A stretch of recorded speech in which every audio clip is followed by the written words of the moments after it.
these guys were to get a sound education, at least up to high school, in my estimation, I am sure they would stay out of prison. There's also the stigma that follows them after leaving prison. True. You know, everybody, everywhere you go, wants a police record. And if you take a police record to them and they say, oh, you were in prison for 5 years for burglary, that's a turn off. Yes, true. So you need community support. The community need to understand that they should give that person a second chance. La ilaha illallah Muhammadur Rasulullah. La ilaha. Assalamu alaikum wa rahmatullahi wa barakatuhu. Welcome to another episode of Voice of Truth. And we are here with our very, very good friend, the CEO of the Belize Central Prison, Mr. Virgilio Murillo. How are you doing today? I'm doing excellent. Thank God. Thank God. Yeah, Indeed. definitely. Yeah. And just to give you a little background on me, I have been at the prison for the last 22 years. 22 years. That's right. Wow. This year I completed 10 years being the CEO for the prison. Yeah. So my anniversary went in September. September. The 10th anniversary, right. So you're the CEO of the Belize Central Prison, and it's managed by the Kolbe Foundation. And you have a background in corrections, and you focus on rehabilitation, and you make programs for like vocational training, education, and substance abuse treatment. And under your leadership, the prison has improved greatly in security, operational efficiency, and you also promote, humane treatment. And under our friendship, you've also helped us to establish the Ahmadiyya Basketball League in the prison.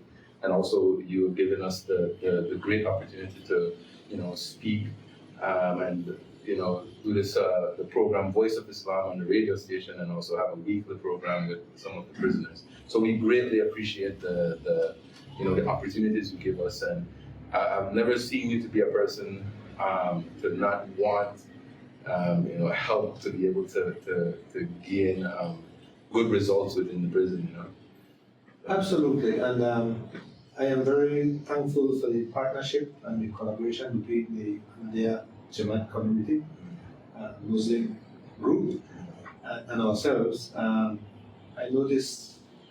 know your community approached us, I think it was 4 years ago, my memory serves me well, during the pandemic maybe, or a little before the pandemic. And we spoke about the basketball tournament, and then we later ventured into the Voice of Islam. Yeah.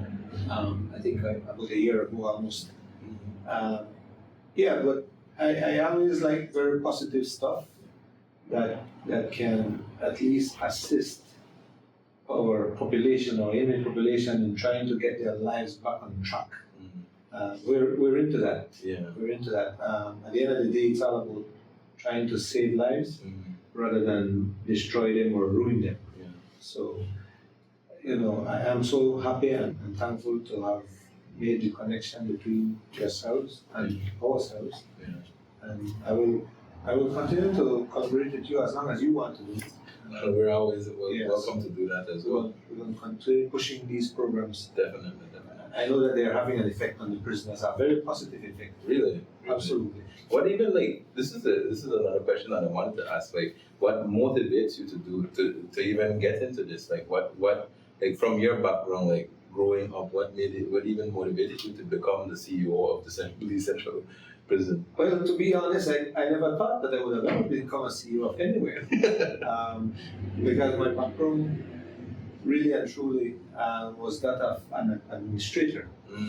I was working with Cisco Construction that builds highways, and this was back in 1998, early 2000s, and the road building had come to an end on the project that we were doing down south in Belize, southern Belize. And when that project came to an end, my boss, Mr. John Woods, he had just gotten the contract to manage the Belize Central Prison for the government of Belize. Oh. And with no more road building projects in the pipeline, he asked me if I would go to the prison to work. And I said, absolutely. So I went there as the administrator, not having the slightest clue how long I would have stayed there. But I took it on as a challenge. I do have a strong background in administration and in security, because I did security work prior to going to the construction, reduced construction work. I was literally their camp manager for the project that was going on down south. So I was really managing the human resource and the other vehicular resources and financial resources down there for them on that particular project. So I came to the prison in 2002, and like I said, as the administrator, and I began trying to, implement changes that was needed for the prison at the time. Because back then it was horrible. Everything was just haywire. There was a lot of hustling going on with the government's assets. The prison staff's morale was down. Inhumane treatment. Prisoners were starving because the food items that were being bought from the stores to feed the prisoners were being siphoned off by the prison staff, the hierarchy that is. And I just came with my intention to try and get rid of all that corruption and try to let the prisoners get what is rightfully theirs, which is their food and good living conditions, and of course rehabilitation and security, of course. Yes, that was the paramount matter, security, because it was a kill zone. There were just numerous stabbings and fights in the prison. So I actually witnessed some of those prisoners being killed. I mean, being stabbed with shanks and all of these things. But I certainly took on the challenge, not knowing where I would have ended up. But I went there to make a difference.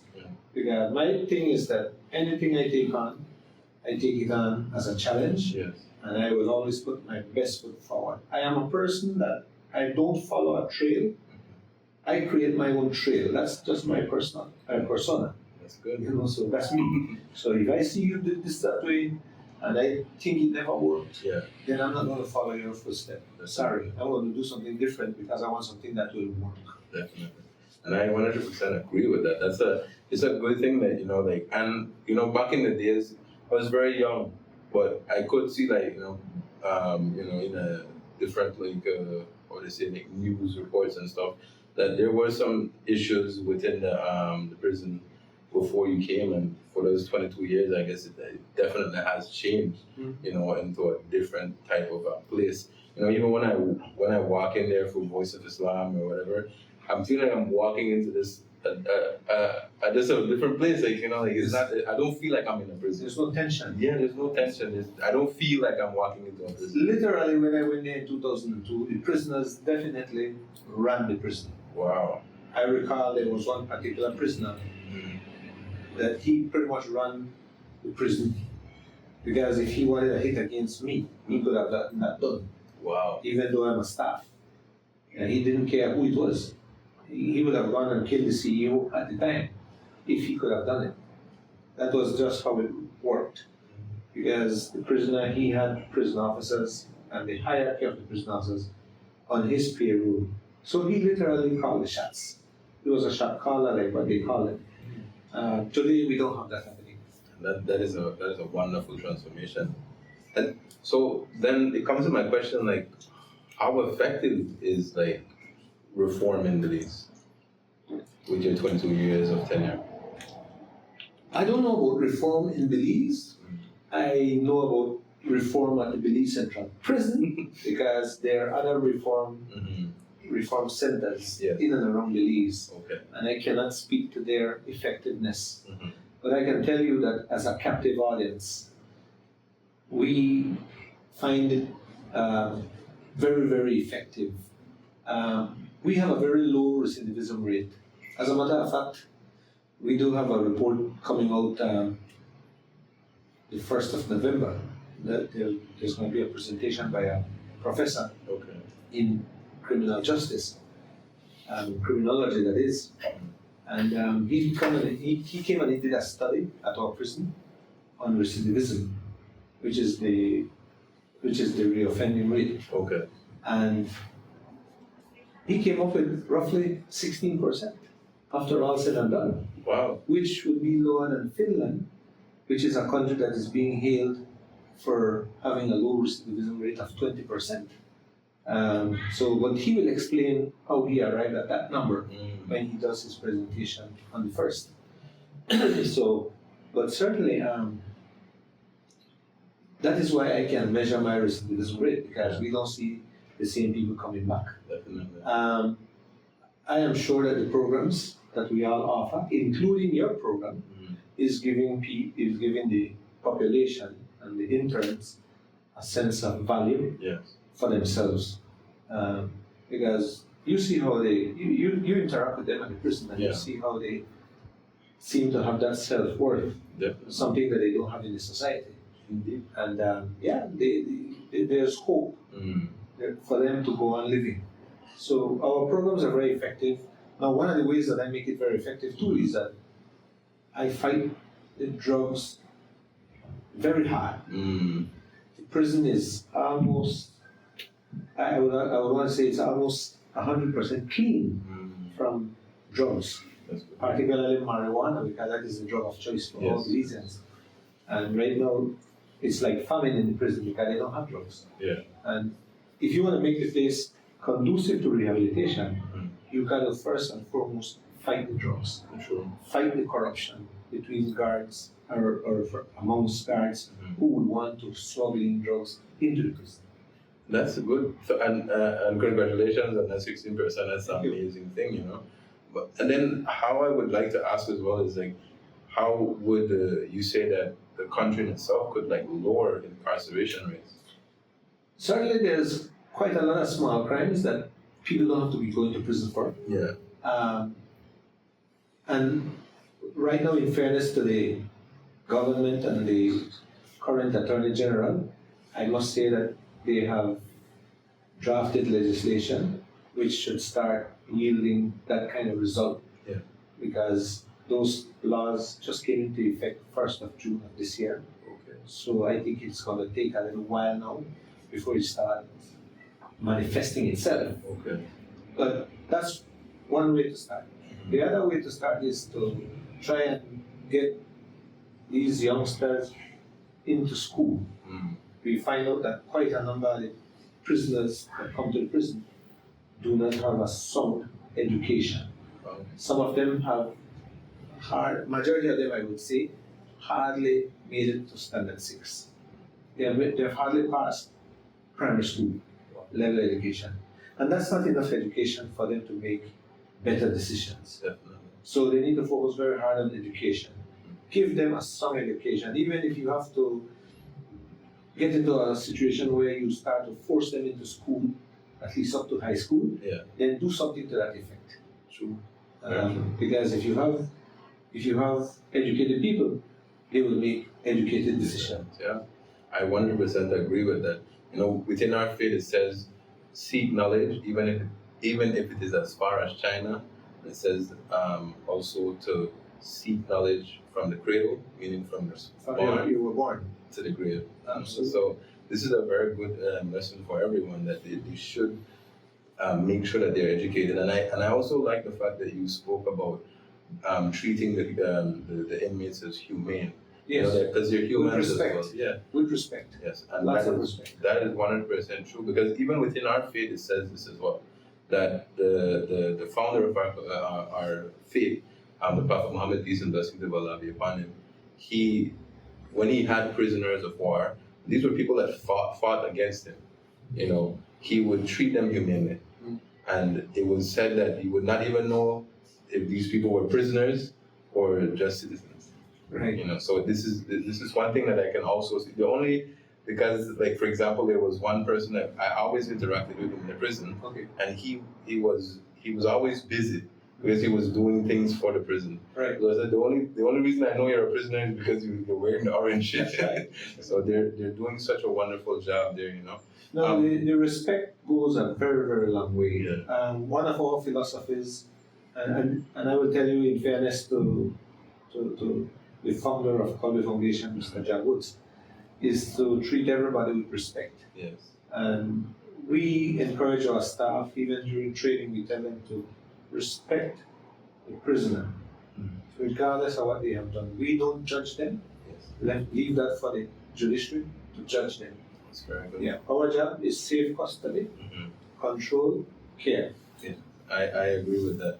So we are going with the street talk now. So this is a portion of our, we call it like a show, Okay. which we just ask the same questions that we asked you to the people of Belize. No? Okay. So just show you that, and then afterwards we'll get back into our conversation. Sure. Yeah. La ilaha illallah Muhammadur Rasulullah. Hi, how you doing, brother? Hi, Walaikum assalam. Great. So, first question I'd like to ask you: do you think the reform system in Belize is a good one for people that are caught in the system of like prison or just on a whole citizens of Belize?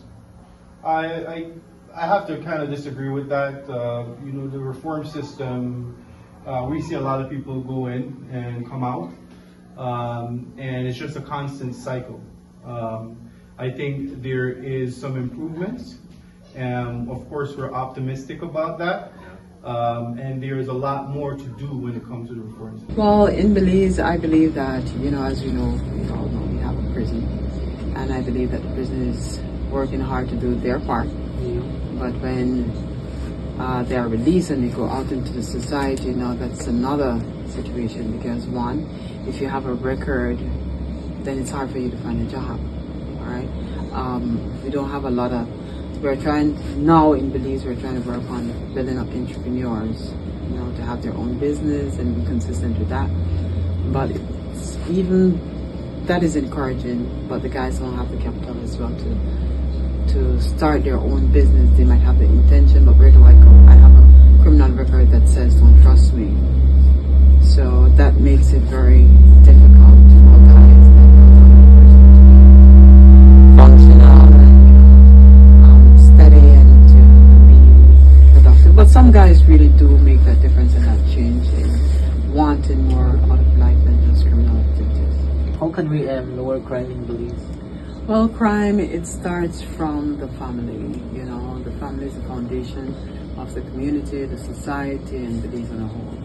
So lowering crime, you have to look at the families, what's going on with the families in our communities, and then address that situation. Because, this is Belize, and we have a lot of single mother household.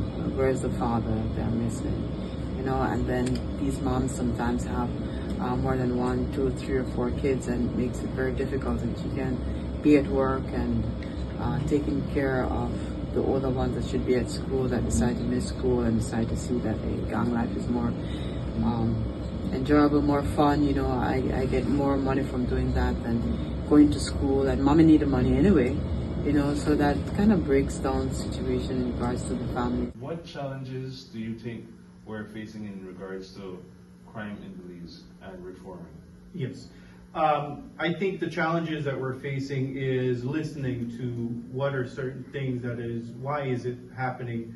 I think there's a lot that we can do as, part of different organization to have more people learn trades, learn different techniques, soft skills challenges, so they can really express themselves more, because we're seeing a lack of, understanding the English language to properly explain yourself, and having someone to speak to.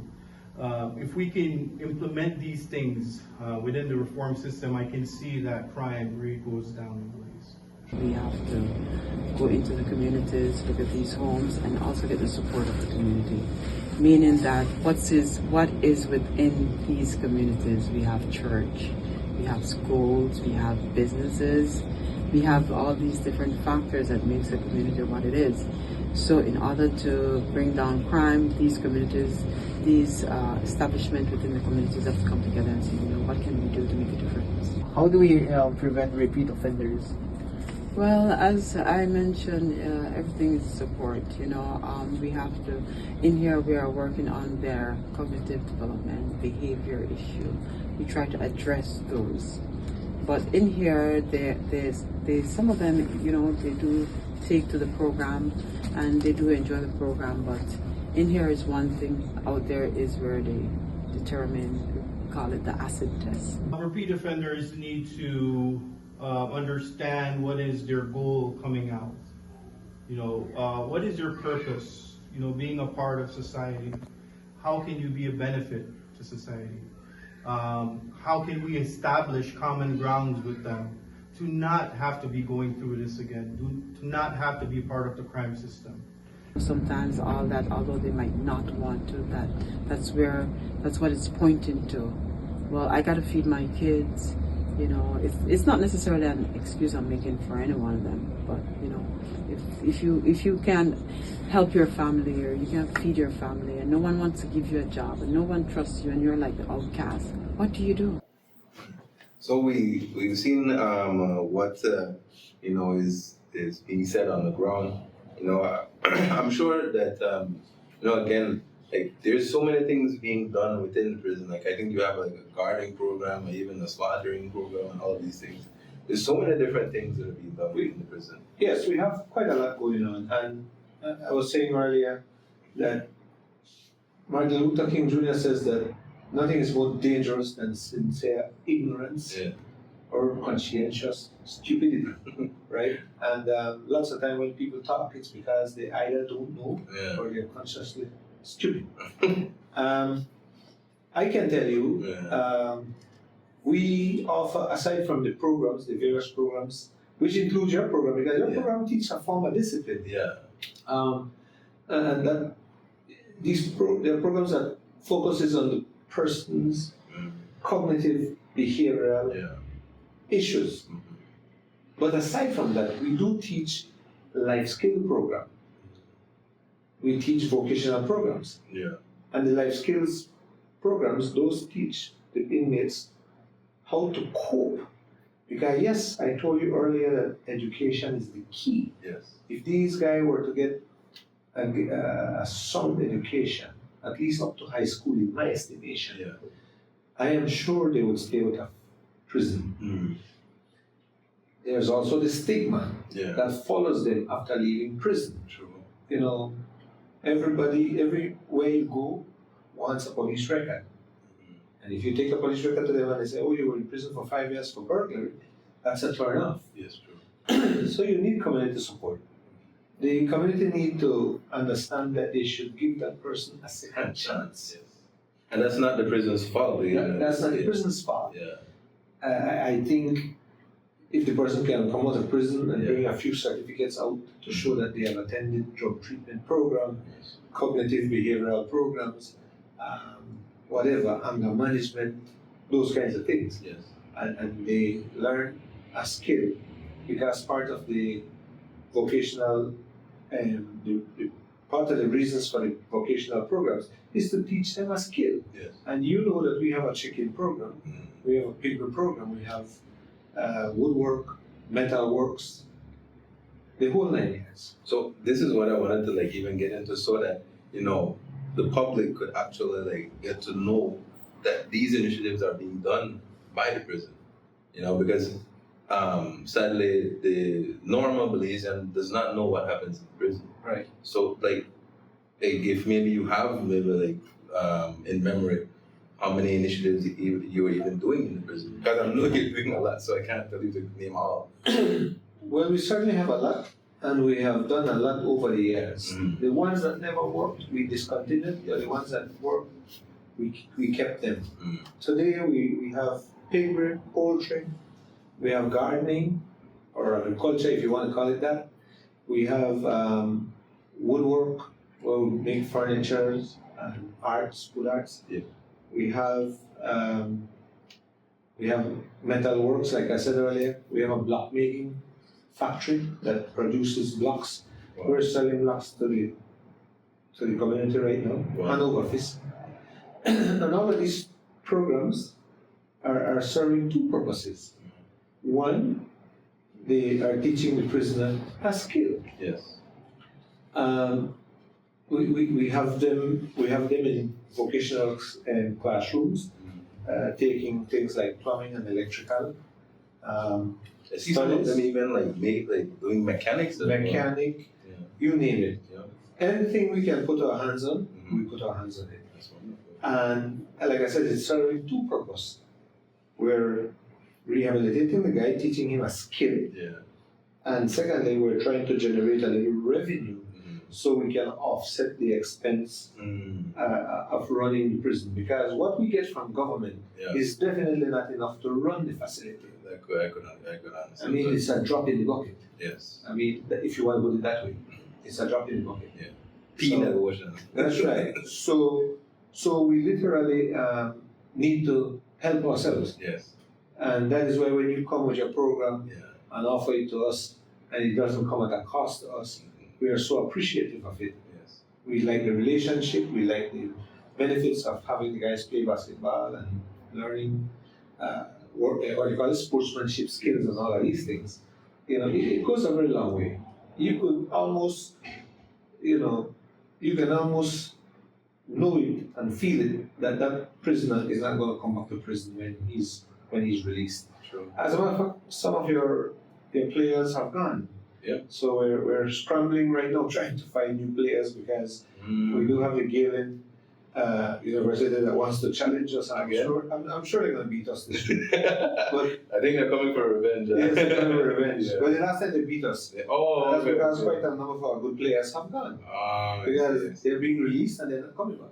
Yeah, And we don't want them to come back. and that is a good thing because even when I went all the way to Cayo, and I said I played in your league in the prison. I was like, wow, it's making a very big difference. It is. And so like this is what we want to see.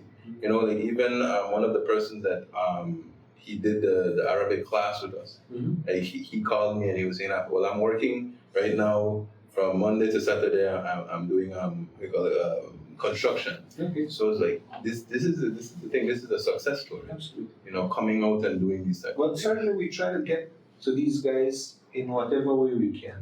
Yeah. And that is why when you came to me with the voice of Islam, Mhm. I told Ms. Evelyn to find a slot and give you a slot so that you can come. Because, hey, if you can impact one life, Yes. for me, that has a multiplying effect. Yes. Because that person has families. Definitely. And that person can definitely communicate with their family and show them what's going on and convince them Yes. that this is something good and get them to log on and be a part. That is a very, very good thought about it. And you know, like for example, our want is like what you're doing is exactly what we in Islam we teach. Like the Ahmadiyya Basketball League, what we say is that if someone is doing something bad, you cannot take that, say no, don't do that, and don't give them something else to do. That's right. You know, you have to tell them, Have a okay, stop. replacement. Yeah, I have to have a replacement. Stop doing that. Here, play basketball instead. You know, or here, mechanics.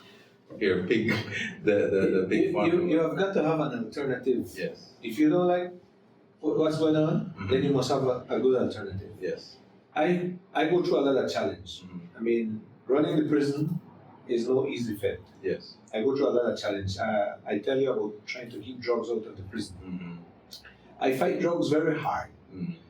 Why? Because it's dangerous. It increases violence in the prison. Secondly, it obstructs rehabilitation.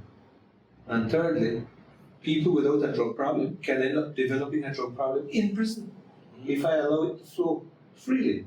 So I fight very hard. But then I come under fire quite a lot of time, which people don't know, because some of my rigid discipline might come off to the human rights bodies as cruel. Mm. But they themselves cannot offer me an alternative to how I fight these things. So I got to go with what I think will work. And at the end of the day, maybe it's not necessarily what is right, it is what works. And I don't want you to take that in a negative way. Yeah. Because sometimes you've got to mirror these guys. Yeah. If you're going to make it in that environment, some of these guys, you just have to apply the pressure. Yes. And I see it like diamond, for you to get a diamond, you know what you have to do with it. You got to pressure it. Yes. Otherwise, it will just be a stone. Yes, true. That's the thing, even within Islam, the Holy Quran, it says that forgive. But forgive if they're going to reform. Yeah. If there's no reformation, then if just forgive, then the person will not learn the lesson. You have to show their punishment. So with that, I completely understand your way of thinking in that regard. No. Well, one of the persons that guide me to is Nelson Mandela. Nelson Mandela says if you talk to a man in a language he understands, it's going to go to his head. But if you talk to him in his language, it's going to go to the heart. And this is where we're heading. Yeah. We want to hit them in the heart so they get it and understand. Don't come back. Well, I'm glad to hear that, and I hope that no one comes back. So thank you so much, Mr. Murillo. It's been a pleasure, and I hope to continue to have such a wonderful time helping you in these endeavors within the prison. And I'm very happy to hear of your success, and I wish you many more successful years. Yes, man. I'll keep fighting. Nothing is going to hold me back. All right? Thank you so much. Thank you so much. Absolutely. La ilaha illallah Muhammadur Rasulullah. La ilaha illallah